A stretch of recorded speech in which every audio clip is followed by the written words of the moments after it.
Boa noite. Trânsito engarrafado, verticalização desenfreada das moradias, calçadas em péssimas condições de conservação, esgotamento sanitário insuficiente. A gente queria que não fosse assim, mas esse é o retrato do Recife. Do Recife e de muitas outras grandes cidades brasileiras. Por que chegamos a tanto desconforto? Esse é um mal necessário ao desenvolvimento ou antes faltou planejamento urbano ao longo dos anos? Que medidas estão ao alcance do poder público para melhorar a qualidade de vida da população dos grandes centros? Planejamento urbano. Esse é o tema de hoje do Opinião Pernambuco. Participam do programa Amélia Reinaldo, integrante do Conselho de Arquitetura e Urbanismo de Pernambuco e professora da Universidade Católica, Lúcia Leitão, coordenadora da pós-graduação em Desenvolvimento Urbano da Universidade Federal de Pernambuco, e Edneia Alcântara, pesquisadora e membro do grupo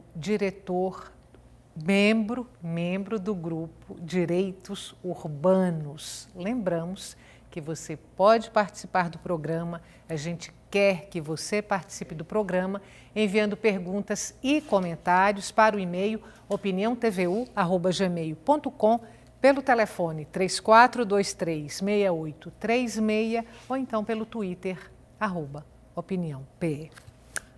Boa noite. Boa noite. Muito obrigada pela presença de vocês hoje aqui no Opinião Pernambuco.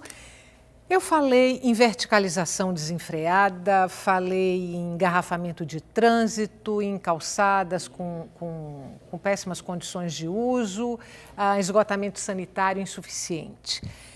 O que a gente poderia considerar como o principal ou os principais problemas do Recife de infraestrutura urbana? Podemos começar então dizendo o seguinte, que do nosso ponto de vista, talvez não poder... É difícil você elencar qual o principal problema, eles estão todos interrelacionados, né? Então, o que a gente percebe? A cidade do Recife, ela teve o seu processo de formação, o seu processo de expansão urbana, diríamos assim, baseado em um sistema de parcelamento do solo, com regras de divisão de quadras, abertura de ruas de 15 metros, diríamos assim, como sendo uma medida bastante recomendada na legislação da época e, consequentemente, ela foi pensada para ser uma cidade de habitação unifamiliar. Né? O esgotamento sanitário previsto para a época cobria apenas 1.200 hectares, Graças, Soledade, até a Torre. E o que nós percebemos é que, no processo da perda desse planejamento de pensar a cidade, se estruturou uma renovação urbana excessiva, ou seja, o que é renovação urbana? É o processo em que nós transformamos, a cidade transforma os seus tipos edificatórios moldados, pensados para uma determinada função, por um outro tipo edificatório. E aí é onde é que entra a verticalização. O tipo edificatório da cidade unifamiliar era térreo, primeiro pavimento, como máximo, uma família, um carro ou zero carro. E este tipo é substituído pela verticalização, por um edifício vertical multifamiliar, com muitas famílias morando numa parcela em que foi pensada para uma cidade unifamiliar. Então, o mundo inteiro não pensa dessa maneira. Ou seja, a renovação ela não pode estar dispersa no território como nós fazemos na cidade do Recife. Quando uma cidade planejada, pensada, com um projeto de cidade estabelecido, define pela modificação de um tipo edificatório, ela diz aonde é que deve acontecer essa modificação do tipo edificatório. E, consequentemente, a infraestrutura acompanha essa modificação. É oferecida uma nova infraestrutura, novos equipamentos, novos espaços públicos adequados a essa nova forma urbana que se estrutura nesse processo. E nós não temos isso. Então, nós estamos... É como se nós fôssemos uma cidade baseada na arquitetura sem urbanismo. Tem um marco, existe um marco, quer dizer, a partir desse momento o Recife, a configuração do Recife começa a mudar consideravelmente sem que haja esse planejamento? A configuração da cidade do Recife, da habitação unifamiliar para multifamiliar, ela se dá em Boa Viagem nos anos 60. E depois antes disso, e um pouco depois disso, ela corre para os bairros das Graças, Aflitos, né, Boa Vista, ou parte da Boa Vista, e nos anos 90 para Casa Forte, a área dos 12 bairros, diríamos assim, do Derby, Graças, até chegarmos a Apipocos. Então, tem momentos específicos.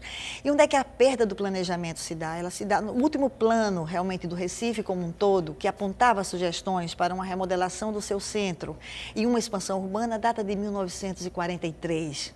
Do urbanista Ulloa Sintra. Depois disso, nós deixamos de fazer planos urbanísticos e apenas estamos em cima de uma legislação de uso e ocupação do solo que trata a cidade com uma perspectiva de carga, de coeficiente de aproveitamento.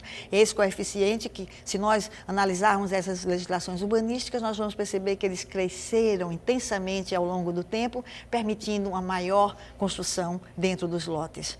Então, essa é realmente uma cultura que herdamos do racionalismo, herdamos de uma série de outras regras ou conceitos de urbanismo, mas que na cidade do Recife se concretiza desta maneira. Sem visões, digamos, diferentes, governo para governo. A maneira de entender, de compreender a cidade, ela se repete mesmo com os governos se renovando. Sim, e eu acho que nesse ponto a gente precisa pensar um pouquinho mais no papel do planejamento na cidade brasileira, especialmente na cidade brasileira contemporânea. É preciso lembrar que o planejamento, na verdade, é uma ferramenta. Significa dizer que ela precisa ser bem utilizada, bem aplicada, bem manejada. E o que me parece, quando eu penso sobre essas questões do Recife, é que talvez o Recife como cidade, isso significa dizer como sociedade, não só os governos eleitos, mas a sociedade como um todo, não tem essa consciência de cidade. O que é que eu digo, o que é que eu gostaria de transmitir com essa ideia? Nós estamos sempre pensando em fazer o que é imediato, resolver um problema circunstancial, mas não há na sociedade a consciência de que planejar é um ganho a médio e longo prazo.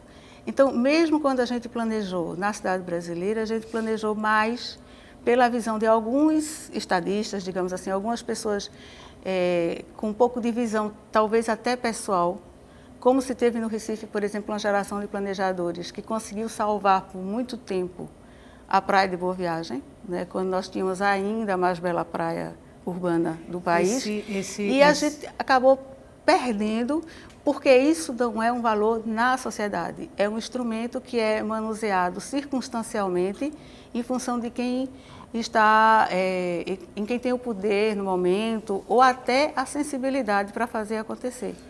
Mas não há essa consciência, a gente não briga pelo planejamento. É diferente de algumas capitais europeias que a gente vê ações de planejamento durante séculos, como, por exemplo, o metrô de Paris foi implantado em 1900, até hoje o planejamento e o investimento é em cima desse modal.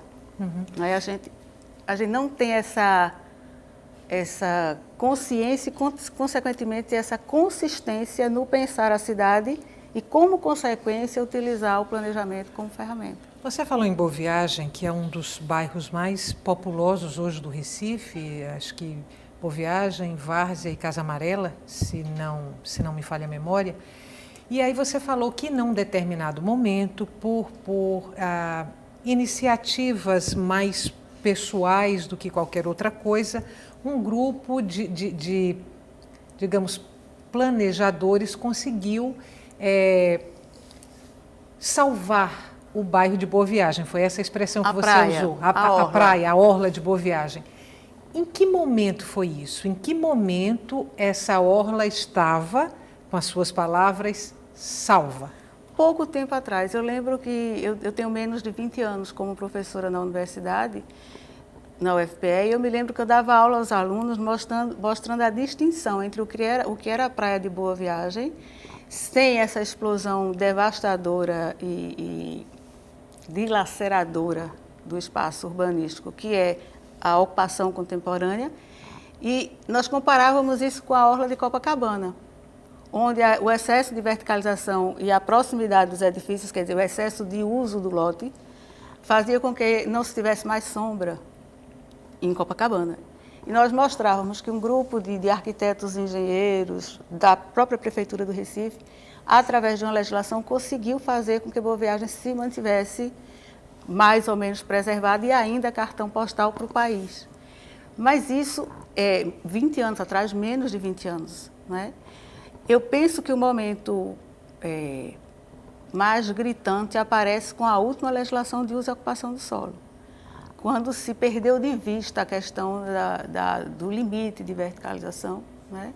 E aí a cidade explodiu, digamos assim, lamentavelmente. É evidente que a gente já vinha vendo esse movimento crescendo um pouco antes, mas a lei de uso do solo atual, ela, no meu ponto de vista, ela foi excessivamente generosa com o mercado imobiliário e se preocupou muito pouco com o que a gente chama hoje, por exemplo, de qualidade de vida. Né? Essa verticalização excessiva, aí, voltando para a Orla de Boa Viagem, ela compromete a ventilação para os apartamentos, os edifícios mais baixos, casas, o que quer que venha atrás está com a ventilação comprometida. E aí imagino com aumento da temperatura. Tem uma série de questões técnicas, que não é só a ventilação, mas até a paisagem. Por exemplo, você pode comprar, levar o gato pela lebre. Não é? Comprar uma coisa e, na verdade, levar outra de muito pior qualidade. Você tem a questão da paisagem que você perde. Por exemplo, o que você tem do mar hoje, de muitos edifícios, é apenas a varanda em frente ao mar. Mas os quartos, por exemplo, não tem mais como apreciar essa paisagem, não usufruir dessa paisagem, o que significa ventilação, iluminação em circunstâncias. O que também não é só em Boa Viagem. Quer dizer, você tem alguns espaços, eu me lembro, um espaço que eu considero um exemplo crítico, são algumas quadras na Madalena, né, na Beira-Rio, em que toda a quadra é verticalizada. Então, que qualidade de vida é essa que o mercado imobiliário está vendendo e o morador, o usuário desse espaço, está comprando como sendo um bem, mas, na verdade, ele abre cada janela para a área de serviço do vizinho. Mas eu penso que, na questão da verticalização, tem alguma coisa de cultural que, se a gente não considerar, não vai alterar essa circunstância, que é na cidade brasileira e no Recife em particular, verticalizar significa distinção. Né? E essa não é uma questão contemporânea. Se a gente for ler Sobrados e Mucambos, a gente vai ver, Gilberto Freire deixa isso muito claro. Morar ao rés do chão, isto é, ao nível do térreo, era o espaço destinado a escravos, mendigos, prostitutas, etc. A família patriarcal, no Sobrado, habitava principalmente os andares superiores. E até hoje a gente tem essa marca cultural. Não é à toa que os apartamentos nos primeiros pavimentos custam menos do que nos espaços mais altos. A gente associou verticalização com distinção, como se morar nesses edifícios, e é essa a mensagem imobiliária, tornasse essa moradia mais agradável, mais confortável, mais interessante do ponto de vista da habitação. Eu estava deixando para depois para falar do edifício Caiçara em Boa Viagem, mas já que estamos falando sobre o bairro agora, eu vou trazer essa questão, vou antecipar essa questão do Caiçara que eu queria discutir aqui hoje. O Caiçara foi parcialmente demolido pela construtora que comprou o imóvel, e eu queria saber, há um movimento da sociedade, de grupos interessados em preservarem o Caiçara, para que não nasça ali um outro espigão, e aquela arquitetura representativa de uma determinada época e representativa de uma memória afetiva do bairro, enfim, para que aquilo possa ser preservado. Qual é a situação do Caiçara hoje? Veja, liminar para cá, liminar para lá, demolição parcial. Antes da gente entrar nessa coisa da situação do Caiçara, eu só queria, assim, talvez acrescentar o que você colocou, Estela. Porque, assim, na verdade, não é impedir que uma torre cresça ali. É que repensar essa cultura de que o novo vem e destrói o velho. Então, em várias cidades do mundo, a gente vê o novo conviver com o velho, se harmonizar, se adequar. Então, aqui, particularmente, o Clube de Engenharia foi um exemplo de um casario maravilhoso que mal estava sendo sinalizado o estudo dele como IEP, foi demolido. Então, assim... IEP é Imóvel Especial de Preservação. Exatamente. Então, assim, tem apartamentos, acho que a Vila Carolina, que é de Tinoco, que é as pessoas moram ali, um edifício com bastante jardineiras. Enfim, são imóveis que os especialistas julgam que aquilo tem um valor arquitetônico pela sua memória, pelo seu projeto, representa uma época, né? Então, assim, o Caiçara, ao ser demolido naquele momento, ele estava completamente ilegal, a construtora agiu de forma ilegal, tanto que houve... Ilegal. A prefeitura autuou, a multa era simbólica, de 15 mil reais, mas a prefeitura multou. A Fundarp fez o embargo da demolição e o Ministério Público entrou com um processo, né? Há também um PL de Raul Jungmann na Câmara. Você disse que foi uma atitude porque ele ilegal. Não podia. Por quê? Porque, veja, não havia sido concluído o processo. O Conselho de Cultura expediu o seu parecer, mas não estava fechado. O imóvel fica preservado, enquanto ainda está em análise, enquanto o processo continua. Ele estava salvaguardado, né? E a construtora não esperou e demoliu. Então, entrou-se um movimento, porque essa história do Caiçara vem de 2 anos. O Direitos Urbanos, parte do Direitos Urbanos começou nessa época, né? Pelo Caiçara e por outros movimentos, né? Que as pessoas começaram a se juntar e tentar brigar pela cidade, porque se via assim que, assim, se não houver alguma reação popular, a gente vai perder tudo. A gente está à beira de perder vários. O Líbano é outro exemplo que estava em fase de extremunção. Vamos guardar o Líbano para depois. Mas, assim, eu queria colocar uma coisa que eu acho... Deixa eu te interromper, só porque eu preciso fazer um intervalo agora. A gente volta daqui um pouquinho e continua essa conversa.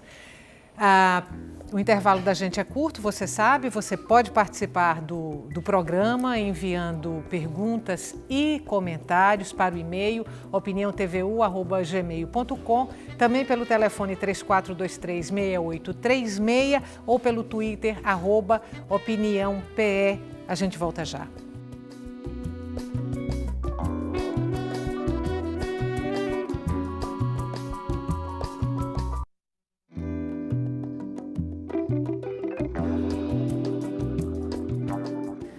O Opinião Pernambuco está de volta. Planejamento urbano é o tema de hoje do nosso programa. Participam Amélia Reinaldo, integrante do Conselho de Arquitetura e Urbanismo de Pernambuco e também professora da Universidade Católica, Lúcia Leitão, coordenadora da pós-graduação em Desenvolvimento Urbano da Universidade Federal de Pernambuco, e Edneia Alcântara, pesquisadora e membro do grupo Direitos Urbanos.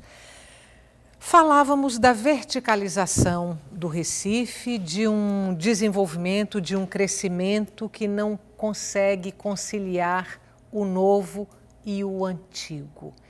Por que isso está acontecendo com o Recife e de forma tão avassaladora? Veja, acho que é importantíssimo, as meninas tanto Lúcia como a Edneia colocaram questões importantes, e aí eu voltaria para o caso de Boa Viagem. Boa Viagem tem uma referência importante na aplicação desses conceitos, dessa política que a gente tem de como intervir na cidade ou a carência que isso possa ter. Boa Viagem, ela tem nomes expressivos que participaram da sua formação, da sua origem, da sua concepção como bairro nas décadas no início do século passado. Por exemplo, impossível esquecer a legislação de 1953, proposta então, conduzida pelo arquiteto Acácio Gil Borsoi, e que tem uma participação notável do arquiteto Lúcio Costa, quando ele diz o seguinte: se há uma tendência para verticalizar este bairro, nós precisamos garantir os recuos progressivos, ou seja, seja, quanto mais se coloca, mais se verticaliza um pavimento sobre o outro, nós precisamos aumentar as distâncias dessa construção para os lotes. Antes disso, o que estava posto como suporte para essa verticalização eram projetos e estudos muitíssimo interessantes e de boa qualidade, similares aos estudos que o mundo inteiro fazia naquela época, como, por exemplo, o estudo de Domingos Ferreira, que cria, então, aquela ideia de jardins. Os 2 jardins, os 3 jardins de Boa Viagem. E ele, quando ele concebe aquele desenho, o pedaço que se projetava naquela época era aquele trecho de Boa Viagem. E na nossa percepção era que aquilo era um conceito que deveria ser estendido para toda a Boa Viagem. Imagine se nós tivéssemos toda a Avenida Boa Viagem com jardins a determinadas distâncias para exatamente criar aquela ambiência que Boa Viagem tem. E mesmo em seguida, quando a verticalização sai dessa estrutura mais reduzida, proposta então por Bossói e orientada por Lúcio Costa, entram urbanistas muito importantes da nossa cidade, que são Edgar Damorim, da Morinha e Antônio Bezerra Baltar. Então, eles propuseram uma legislação que verticalizava, mas com muito cuidado. É nesse contexto, desse processo de Boa Viagem, que surgem, então, construções como o edifício Caiçara. Então, ele tem toda uma representatividade de um momento em que a cidade sai da sua estrutura unifamiliar para uma estrutura multifamiliar, mesmo que em pequena escala, com outro tipo de configuração de unidade habitacional e com um repertório fantástico como a gente encontra no edifício Caiçara, ou seja, os elementos arquitetônicos, além do marco que ele tem como um determinado momento dessa transição, desse pensamento que a sociedade do passado tinha sobre a transformação do bairro, ele tem repertórios da arquitetura fantásticos. A simetria, o elemento curvo, aquela pastilha pigmentada. Então, por todos esses aspectos, ele realmente merecia ser preservado na paisagem, mesmo que ele pudesse receber um elemento novo, como então era a proposta de torná-lo o IEP. O IEP é um instrumento que se projeta, se planeja em 1997, é o marco, a data que se aprova o IEP, exatamente porque se percebe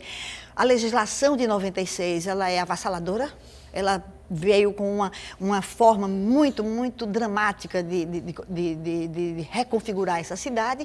E aí, em 97, dizia, não, vamos então preservar alguns imóveis ainda com potencial de construção de um novo edifício, desde que esse edifício seja mantido, né? Então, naquele momento, tinha-se um conjunto muito maior, eram 300, quase 400 imóveis inicialmente foram pensados para ser IEP. No processo de votação se perde, ficam 180, 160, não tenho bem agora um número preciso, mas esse é um conceito, ou seja, o conceito que se está jogando publicamente para o mercado é que era o próprio mercado que poderia, de vez em quando, identificar um elemento desse e dizer, puxa vida, vamos preservar, isso dá mais valor ao meu empreendimento. No caso, quando o imóvel é transformado em imóvel especial de preservação, ele tem que ser mantido pelo dono, qualquer que seja o uso para aquele local. Então, digamos que o Caiçara seja transformado, ainda possa ser transformado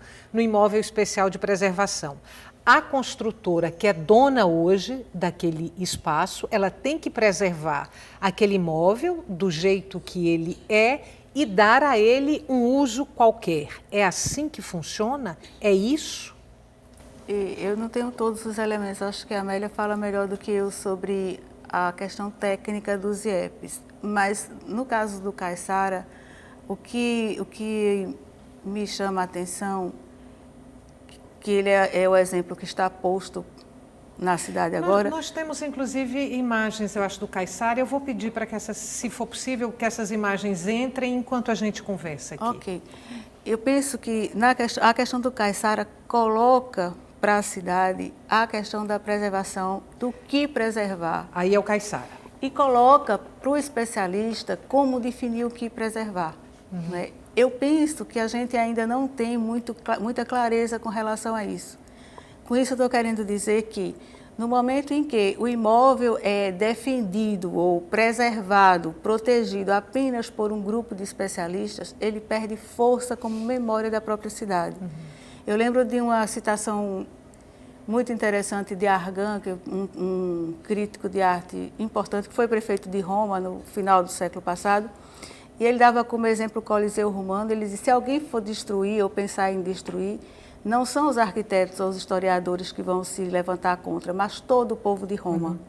Eu penso que a gente perdeu, ou talvez não construiu ainda, aquela consciência de cidade que eu falei antes. Ou seja, a gente não vê nos imóveis a preservar a referência a um álbum de família, porque é essa a importância que eles têm. Na verdade, nós não podemos preservar tudo, evidentemente, a cidade muda, ela tem mutação e permanência, são as duas faces de uma cidade sempre. Mas a gente precisa respeitar aqueles espaços que Camilo Sitte, outro pensador alemão no final do século passado, dizia que são aqueles espaços que se apresentam na cidade vestidos com roupa de domingo. Ou seja, há espaços, há edifícios, há ruas, há elementos urbanísticos que são valorados de forma diferente, e não apenas do ponto de vista do especialista. Não apenas no sentido do que ele tem como atributo enquanto obra arquitetônica ou como obra de arte, mas sim como ele se apresenta no coração das pessoas. Na memória afetiva. Na memória afetiva das pessoas. Então, é preciso que a gente se debruce e pense. Eu sempre digo isso, inclusive aos alunos: você não rasga um álbum de família. Você não usa todo dia, você tem fotos recentes, digitais, coloridas, mas você não joga fora um álbum de família. Porque ele é parte constituinte do que você é, individualmente como subjetividade, e coletivamente vai me dar essa ideia de cidade que é a origem. Então, para mim, o que o Caissara põe em evidência agora, e a gente está discutindo isso numa pesquisa lá, é essa noção de significância articulando os dois lados. O que o especialista sabe bem, porque faz parte de sua formação, ser capaz de fazer essa leitura, mas o que está na memória afetiva da cidade, que precisa ser tão preservado quanto o outro. Infelizmente, a gente tem uma lógica de mercado imobiliário especificamente, em que a questão é só a dimensão econômica do lote. Lógica perversa, é uma né? loja perversa e predatória, né? Essa lógica de que só vale o quanto vale é um quanto que eu posso mensurar monetariamente, tira da população como um todo o seu direito de usufruir desse espaço como sendo memória. E quando eu falo memória, não é alguma coisa que está no passado, é alguma coisa que me faz viver hoje, porque eu sei quem fui, quem sou, de onde venho, etc. Então, é essa a lógica que ou a gente reverte, se ainda for possível reverter, ou a gente vai continuar verticalizando e verticalizando como se esse fosse o único modelo de ocupação da cidade. Então, deixa eu trazer para você agora uma questão. Vou pegar de novo o exemplo do Caissara, mas existem outros. Se é um imóvel que faz parte da memória afetiva da população, que é um registro de um determinado estilo de vida e de arquitetura da cidade numa determinada época. Se há um clamor de grupos representativos da sociedade em defesa desses imóveis e não há ressonância no poder público desses apelos, desses desejos, dessas vontades, a minha pergunta é: o poder público está governando de costas para a população? Isso é um pouco teor da ação até do Líbano, que, assim, se o poder do Clube público... Líbano. Do Clube Líbano, exatamente. Se o poder público não toma conta, qualquer cidadão pode mover uma ação popular individualmente e pedir para zelar pelo bem público, porque aquilo tem, e vai argumentar, constituir um advogado e argumentar em defesa daquilo. Isso aconteceu agora. Entrou-se com ações em relação ao Novo Recife, ações populares, em que as pessoas estavam defendendo o interesse público. Você mencionou o Novo Recife. Novo Recife. Você pode contextualizar um pouquinho, explicar para a gente o que é, por favor? O projeto Novo Recife é aquele projeto de construção de 12 torres, com até 40 pavimentos, que praticamente cria um paredão no Cais Estelita, uma das vistas mais privilegiadas, talvez uma das últimas chances de se resgatar o bairro de São José. Onde ali tem que ter um conceito de paisagem urbana, porque é aquele descortinar das águas, o gabarito de 5 pavimentos que Maurício Nassau viu, que faz a relação com a água, que Franz Pouce pintou. Então, é essa paisagem dali que tem valor de tombamento, valor histórico. Na hora que você coloca um paredão de torres ali, tem a legislação municipal que inibe, porque diz que todo cidadão tem direito ao descortinar das águas. Então, o descortinar das águas vai ser para poucos, para quem vai estar ali, onde o espaço público que está proposto no projeto é espaço de passagem, de contemplação. É para quem está lá em cima, olhando e vê a grama. Então, você não tem espaço de acolhimento, de estar. Então assim, aquilo está sendo praticamente privatizado. Mas uma coisa que eu queria até, depois a gente pode tocar nisso, mas eu queria puxar esse gancho que Lúcia colocou e contar uma coisa que para mim, é um sinal de esperança, de que a população está se apropriando dessas memórias. Quando a gente foi para a ação do Caiçara, conversar com o governador, entregar a carta Caiçara, que tinha mais de 2.500 assinaturas, tinha um grupo de pessoas, tem pessoas que começaram a luta desde o começo, tem dos direitos urbanos, outros que não são, enfim, pessoas que estavam criando esse coletivo e lutando por aquele bem, porque entendiam dessa forma. E aí eu peguei um táxi de Apipucos, e aí o motorista de táxi passou ali perto do açude, está sendo construído vários prédios, de 8 pavimentos, porque é dentro da lei de 12 bairros, né? Mas ele disse, está vendo, essa quantidade de prédios vai interferir diretamente no trabalho dele. Ele vive no trânsito. A gente, quando pega o engarrafamento, a gente saindo mais cedo para driblar o engarrafamento, chegando mais cedo também, porque senão não chega. Mas ele não, ele é impactado. Então, para mim, assim, a percepção de um motorista de táxi ela é muito significativa. Quando o motorista de táxi começa a entender que essas torres, ou essa densificação, sem muito planejamento, está assim, piorando a condição de trabalho dele, a condição de vida na cidade. E aí a gente volta, pega outro táxi de volta. Começamos a discutir, tem uns 4 pessoas saindo do centro de convenções, e o motorista de táxi, outro motorista, foi uma bênção nesse dia, porque falou do Caiçara, aquilo deveria ser tombado.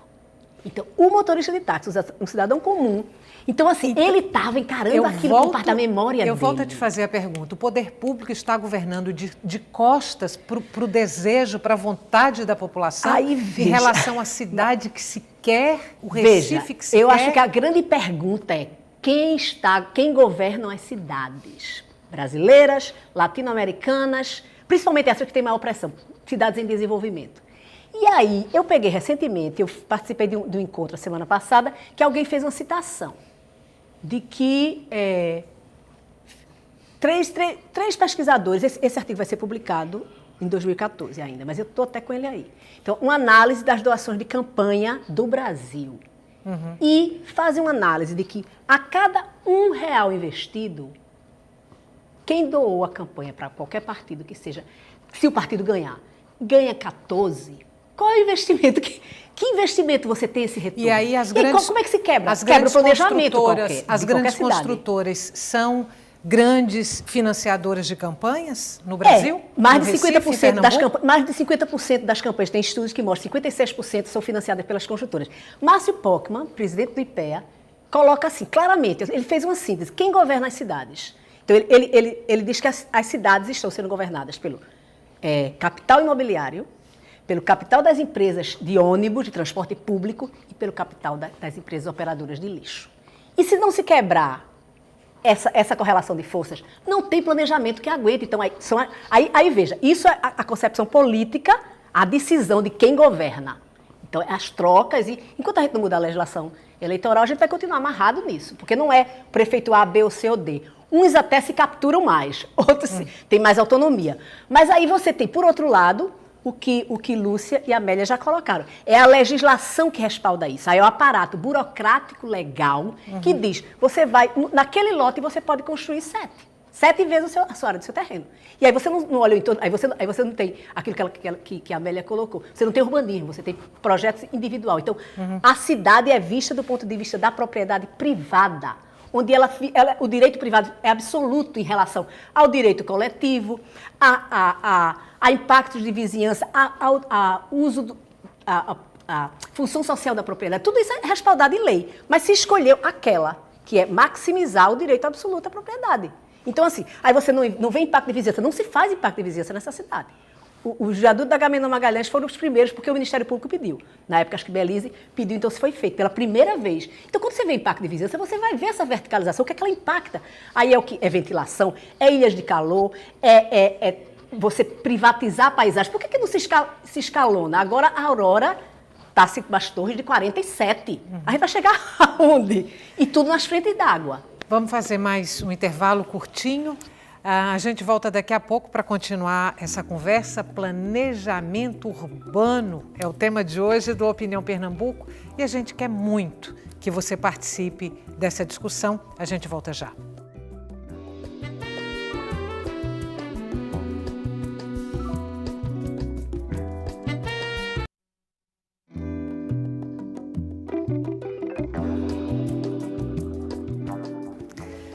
Estamos de volta com Opinião Pernambuco. O tema de hoje do nosso programa é o planejamento urbano.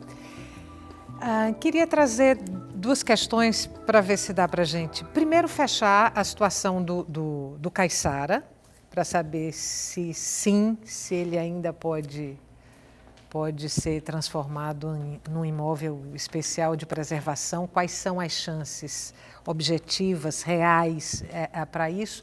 E queria também tocar na questão do Líbano, que escapou por um triz aí de uma demolição. Vamos fechar o Caiçara? Né? E aí, Aimone, eu não sei se é possível, mas a gente mostrou uma foto que era o Caiçara parcialmente demolido, era uma imagem alta, aérea do Caiçara. Se a gente puder mostrar essa foto de novo, enfim. Veja, é essa foto aí, ó. Do ponto de vista técnico, assim, eu acho que dá para se ou como a Amélia falou, deixar aquilo ali como está, até para ser um registro do que aconteceu, ou mesmo para recuperar, né? Uhum. Tecnicamente existe. A pressão política está acontecendo, a população está falando, né? Acho que esse próximo ano vai ter muita coisa. Porque, assim, é um momento onde você clama aos governantes que ouçam o povo, né? Ouçam que... E não é assim, tem pessoas de várias classes sociais querendo isso, né? Então, assim, eu acho que tem uma decisão política e tem que se ir para a briga mesmo, né? Até apelar judicialmente, o que seja, né? Tecnicamente é possível. Tecnicamente é possível. Mesmo ele estando parcialmente demolido. Sim. Eu acho que sim. E acho que, complementando o que a Edneia vem nos trazendo, eu diria, será que não é, uma coisa que me passou inclusive agora, sabe, Edneia? Será que não é importante a gente deixar o Caiçara como um registro? Ele pode contar uma história que a gente quer, inclusive, mudar, quer transformar essa história. Né? Ou seja, ele traz toda essa carga do passado, né, que a gente já comentou aqui, ao mesmo tempo dessa ação desenfreadora da transformação da cidade, da renovação da cidade, e que eu diria não desejada por um conjunto muito importante da sociedade, ou seja, um numeroso número de pessoas, e de repente ele poderia contar ali, ele ficar do jeito que está, uma memória, um memorial parcialmente demolido, ou seja, ele contar, eu vi agora, isso é uma ideia que me passa nesse momento sobre essa discussão, é que ele possa lhe contar a história de tantos outros imóveis que foram demolidos. Eu viria ali também a demolição da Casa de Saúde de São José, da Igreja dos Martírios, ou seja, a gente poderia contar essa história através desse feito e mostrar também para as gerações futuras o que essa sociedade nesse momento está lutando. E aí eu diria, também estou otimista, eu acho que eu vejo a sociedade reivindicando, até porque quando o órgão público, ele lidera um processo desse, foi alguém que pediu. O órgão público é feito por pessoas, ou seja, os técnicos da preservação, eles sempre lideraram isso de solicitar que os imóveis sejam preservados, eles que apontam, entende? Esse eu acho que é um contato muito interessante. Se de repente, por outros motivos, esses órgãos não conseguem aprovar, é lamentável, é onde a gente se sente meio traído enquanto sociedade, porque nós depositamos neles essa expectativa. Né? Para a gente entrar no Líbano, é a DIRCOM quem avalia os projetos imobiliários, os empreendimentos imobiliários que são propostos para a cidade, e é também ela quem autoriza a demolição desses imóveis antigos? Veja, a minha experiência com a prefeitura em termos de técnico já vai bem longe, mas até onde me consta, a DIRCOM dava sim a aprovação dos projetos individualmente. Mas a gente sabe que a gente tem uma prática ou um fenômeno, digamos assim, um tanto quanto estranho. Por exemplo, a gente sabe que a Lei dos 12 Bairros limitou os empreendimentos numa área que já não comportava o adensamento construtivo. E nesse ponto é importante a gente lembrar, aqui, né, que a gente vê o efeito do problema e a gente está falando de ausência ou não de planejamento, mas eu lembro que a Prefeitura do Recife encaminhou à Câmara Municipal um projeto de lei que exatamente limitava o adensamento construtivo, né, de determinadas áreas do Recife, isso no começo da década de 1990, e a Câmara Municipal não aprovou esse projeto. Então, naquele momento, tecnicamente, um conjunto de profissionais que se debruçaram na elaboração desse plano, já se sabia, já se mostrou que se continuasse com o mesmo processo de adensamento, a gente teria impactos importantes, como, por exemplo, na mobilidade, etc. Então, há uma certa, de um lado, isso para dizer que de um lado há um movimento técnico, mas do outro há um movimento que escapa do poder técnico. Por exemplo, você limita os 12 bairros, que aí depois, uma década depois, o prefeito da época, então, teve que fazer os 12 bairros, já com 10 anos de atraso em relação à primeira proposta, ou seja, nós não teríamos o tamanho do problema de mobilidade hoje se a gente tivesse implantado os instrumentos que tínhamos naquela ocasião. Mas o que é que acontece? A gente implantou isso 10 anos depois na Lei dos 12 Bairros e esses bairros continuam tendo edificações que todo dia a gente passa e vê construindo. Significa dizer o quê? Que esses projetos foram aprovados antes. Então, é preciso que a gente compreenda também o limite da questão da DIRCOM, o limite técnico dos técnicos da DIRCOM em relação a essa força econômica, que também é política, de fazer acontecer o que tecnicamente não é adequado. Mas o Líbano provavelmente não terá sido dessa época anterior aí à lei dos 12 bairros. Acho que a edificação que está prevista, ela parece que é 27 andares, se não me engano. É um prédio comercial, né? Empresarial, né? E é uma arquitetura, o Clube Líbano ali, veja, tem uma arquitetura um década de 40. inspirado em Le Corbusier, né? De o Palácio dos Sovietes, que ele pega aqueles dois arcos atirantados. Acho que temos fotos também. Tem umas fotos aí, eu acho que poderia Sim, mostrar. mas me fala.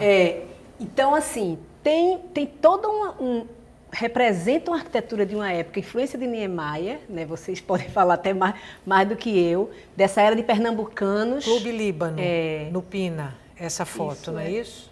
Isso, arquitetura modernista? Exatamente. Hoje não está assim com essa fachada. Já né? foi alterada. Foi alterada, mas é possível você demolir as alterações e preservar esse imóvel. Então, veja que, eu não sei se eu mandei até para a foto do Palácio dos Sovietes também, porque é muito semelhante. Vamos mostrar. Né? Então, assim, resgata uma história que a gente, assim, com essa influência, e tem muito pouco projetos.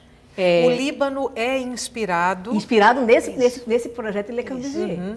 Então, assim, é um exemplar de arquitetura moderna, talvez em termos de valor arquitetônico maior até do que o Caiçara, pelo projetual. Né? E resgatava todo o momento que a sociedade ia, usava os clubes, saía, ter toda essa urbanidade nova que se teve internacional, esporte, português. Enfim, era um momento de uma época do Recife. Ele ainda tem o charme de estar ali na beira do Capibari. A localização dele importa muito. Não, e fazer essa transição entre o centro da cidade e o Pina, chegando nas áreas de casa de veraneio, que era Boa Viagem, naquela época, né?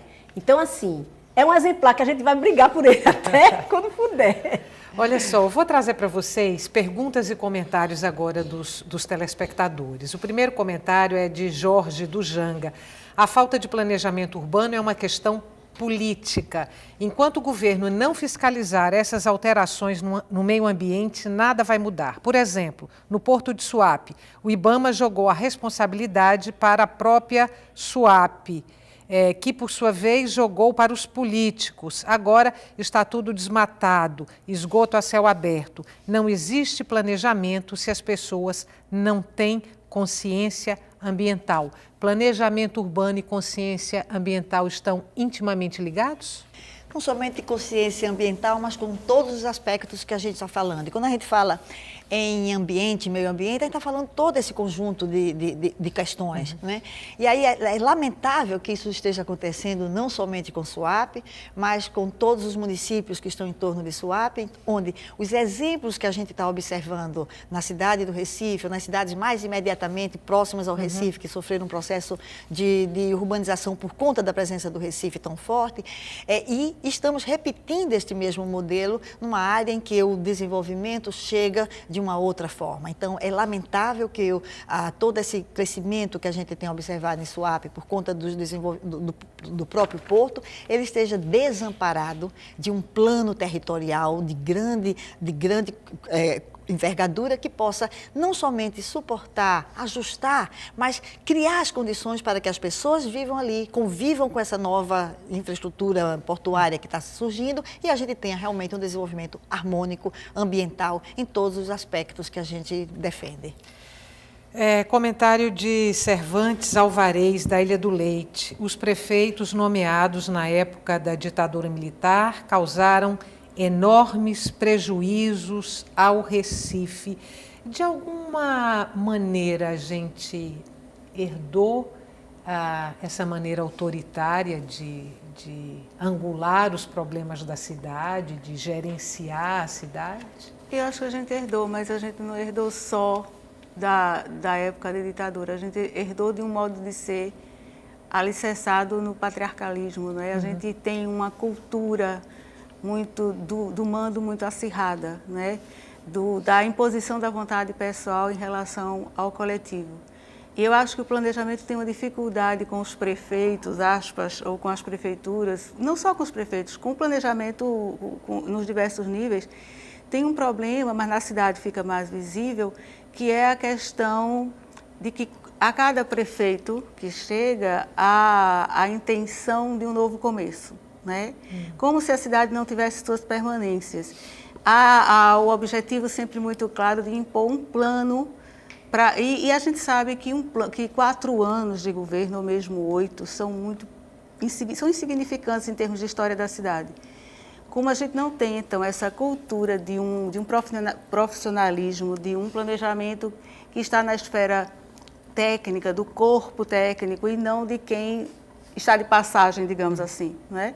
E por falar de passagem, a gente também tem um outro problema, que às vezes a gente tem prefeitos que estão de passagem mesmo, né? Que é um momento em direção a um outro posto na sua própria vida política. Eu não estou falando agora do Recife, eu estou falando da cidade brasileira como um todo e dessa questão que é muito clara ainda na realidade brasileira.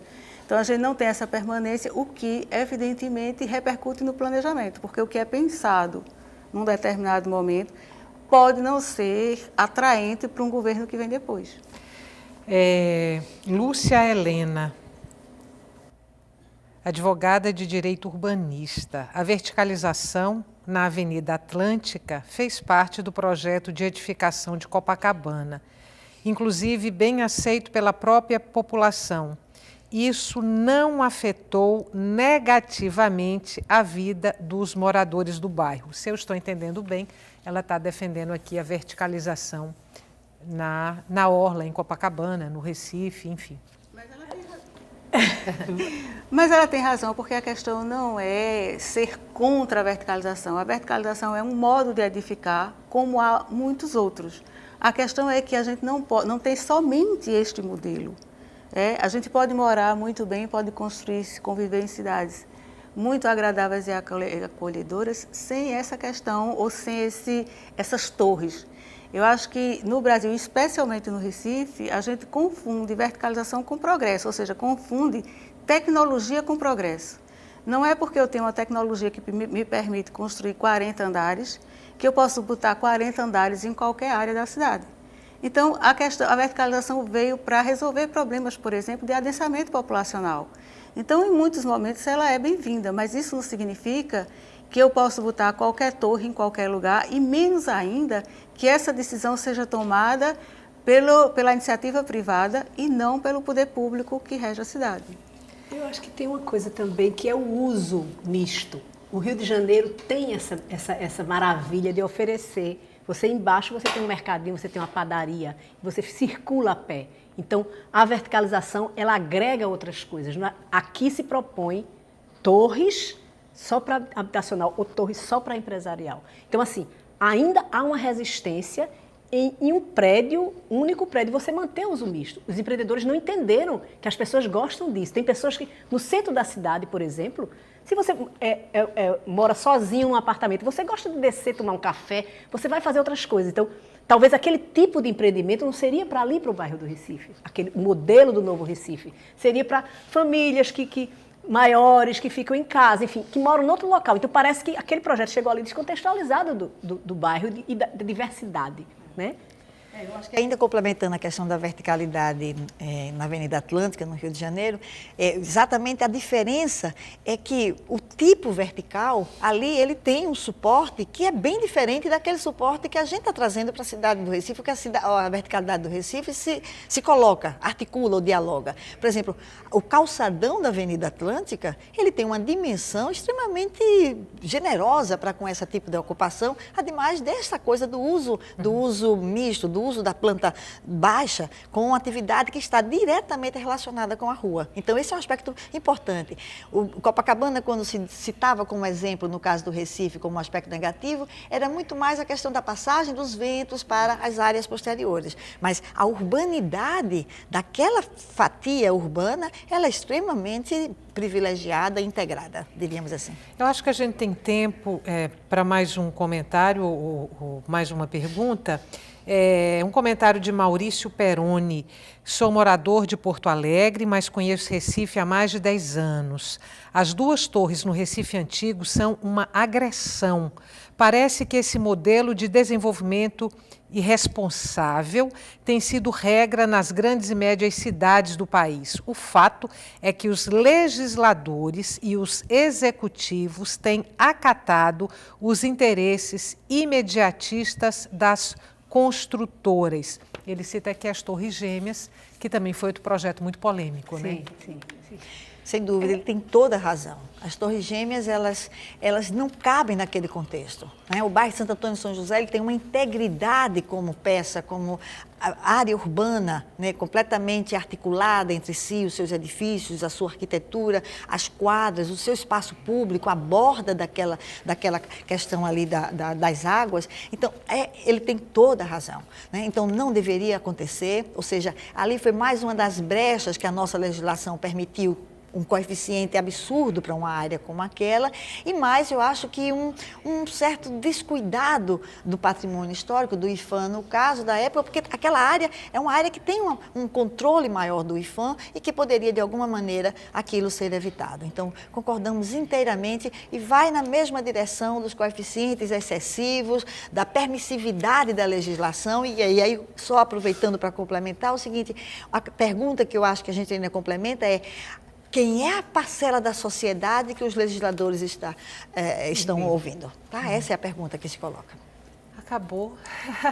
Muito obrigada mais uma vez pela presença de vocês hoje aqui no Opinião Pernambuco para discutir um tema tão caro ao Recife nesse momento.